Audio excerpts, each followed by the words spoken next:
Deputado Sire Parlamento Nacional, o seu governo ato clareza direito subsídio linha frente da segurança civil no halau pagamento ba pessoal na presta serviço e a situação Covid-19.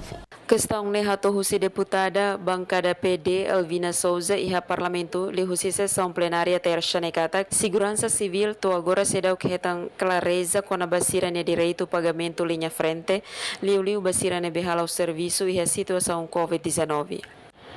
Segurança civil basira na bem makato agora se dá retan clareza com a basira nya pagamento da linha frente ou pagamento subsídio ba sira na bem maka halo sira no serviço presta sira no serviço durante Covid.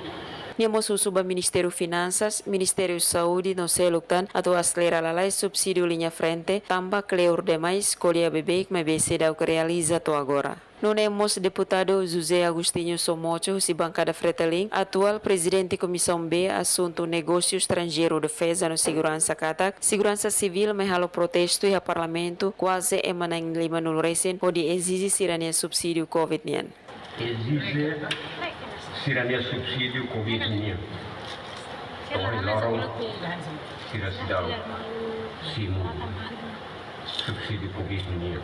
Tuirnia, a segurança civil sira nebe destacado e a Parlamento Nacional, e a Palácio Governo, e a MENEC, Palácio Presidente, tem que retan direito ba subsídio Covid. Hatan ba questão ne Presidente Parlamento Nacional Aniceto Guterres ateden, kona ba questão sira nebe mak deputado sira foti, mas bela iha ministro. Também bele haruka áudio ka gravação sira nebe iha ba governo, no ne bele a capta questão nebe deputado sira foti, hodi sira bele for resposta. Guilhermina Franco, STL News.